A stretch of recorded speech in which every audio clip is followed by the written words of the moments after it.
How do we use abbreviations and numbers appropriately in technical writing? Hi, I'm Hannah.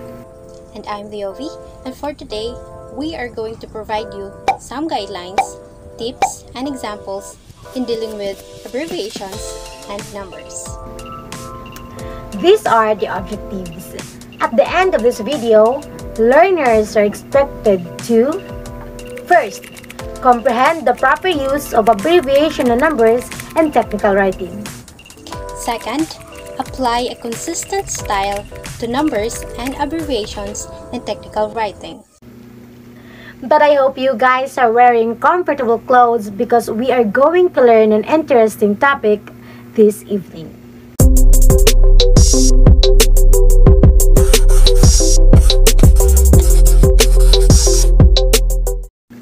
So let's start with abbreviation. So what is abbreviation?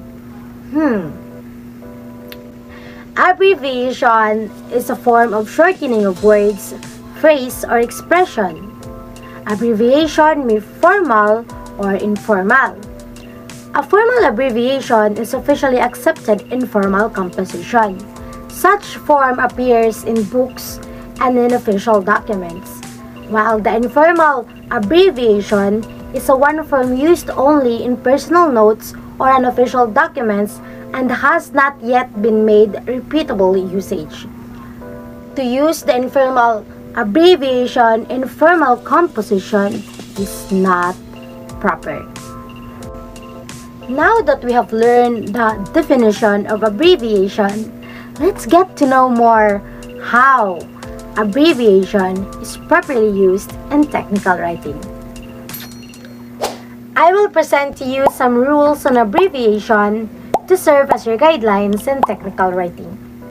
Number 1. Never start your sentence with abbreviation. Number 2. Academic degrees are usually abbreviated. When written, such abbreviation are better set with periods after each letter. I will flash some examples.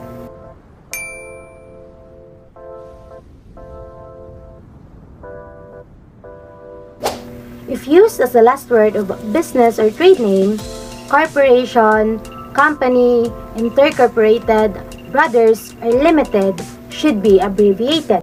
For example, Insular Life Insurance Company. Instead of spelling out the word company, we abbreviated it to CO, period, the abbreviation of company. I will flash some examples.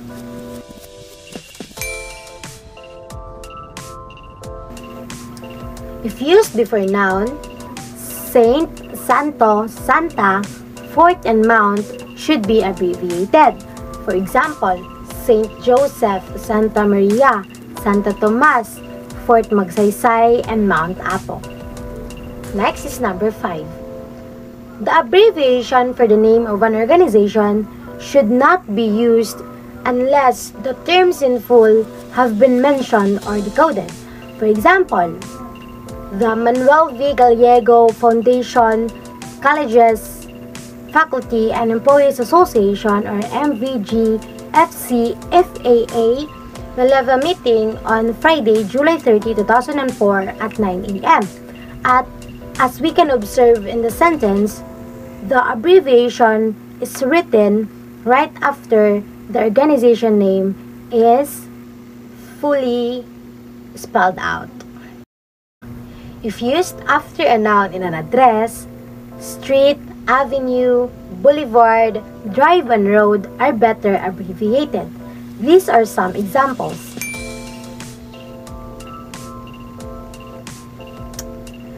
Next is number 7. In formal writing, the following months, if followed by dates, are abbreviated as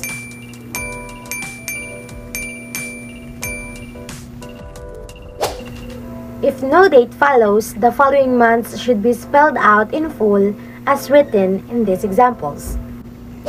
In formal communication, the following months should not be abbreviated in whatever manner this may be written.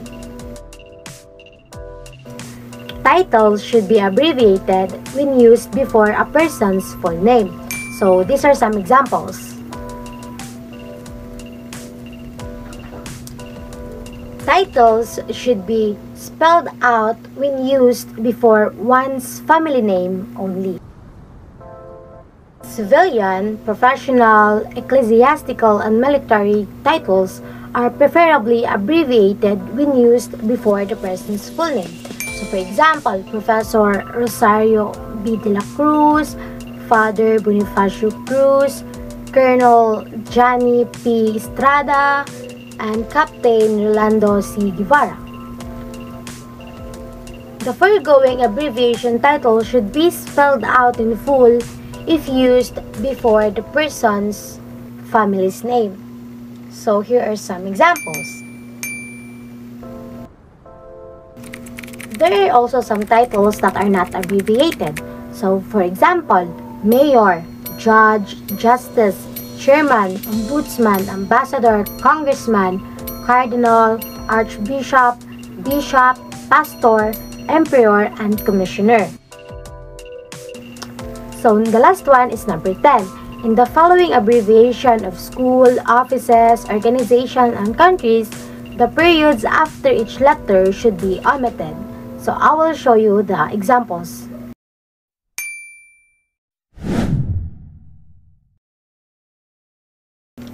I hope you guys understand well on how to properly use abbreviation in technical writing, because we are going to hop on to the next.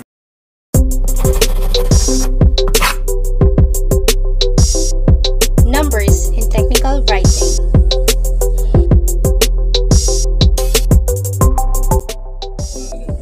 Numbers as well as data can be often spotted in technical documents, especially when we're talking about reports and scientific articles.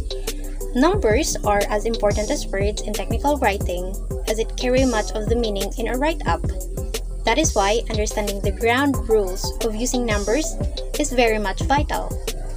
Also, numbers come in various types and each has specific best practices. This is exactly what we're going to cover today. Let's start with spelling out. The rules of thumb is we spell out all numbers less than 10 and use actual figures for numbers 10 and above. For example, I want 3 kittens. The first one looks way more natural than the second. I want 13 puppies. In this case, we use numerical instead of word. Now, let's have another example. Filtration can take up to 15 minutes for every 6 liters of fluid. But wait, I know what you're thinking. You might ask, why did I write 15 minutes for every 6 liters of fluid? Shouldn't 6 be 6? Well, that's a good point. But another important rule that you should know is that if you have 2 numbers in a sentence, write both in words or both in numerals. In other words, be consistent in style within a sentence. But in that case, you might wonder again, why did we write 6 in numerals rather than 15 in words? Well, there's yet another rule that applies here. The exceptions for this rule are numbers used with units of measure, dates, times, page numbers, and money. This should always be written in numerals even if they're numbers less than 10. Now, let's examine the rules for big numbers. When we are writing big numbers, anything that is larger than 1,000, we can write it either way. And we will find that different style guides have opposing opinions on this. Now, I want you to take a look at this too. I think we can all agree that this one on the left is more readable than the other. I believe that a separator like a comma or a space is vital for big numbers to be readable. However, there are exceptions when we write years, passwords, IDs, or zip codes. No separations are required. Next, line breaks.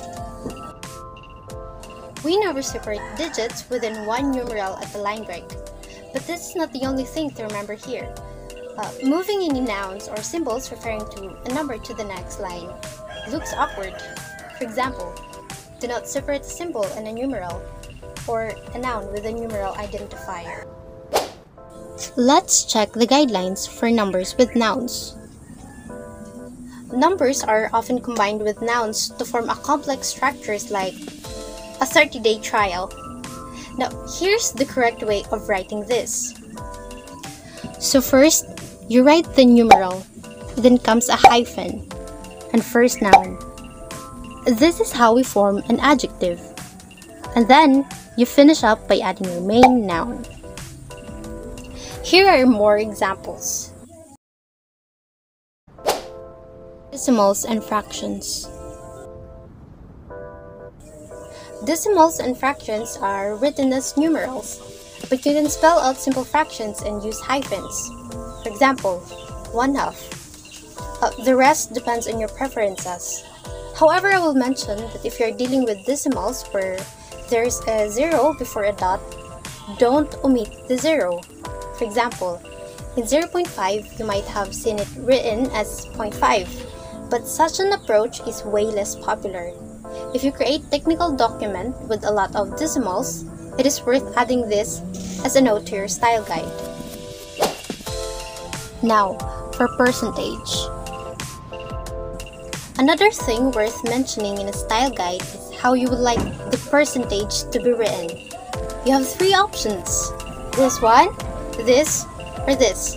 They are all valid, but for technical writing, the latter is most recommended.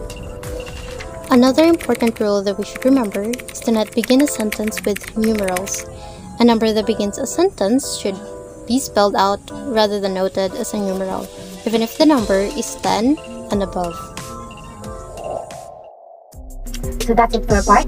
We hope you understand well and apply what you learned in the proper use of abbreviation and numbers in technical writing. Thank you, everyone. The floor is now open for all of your questions, clarifications, and comments. Now, we will try to answer all of those.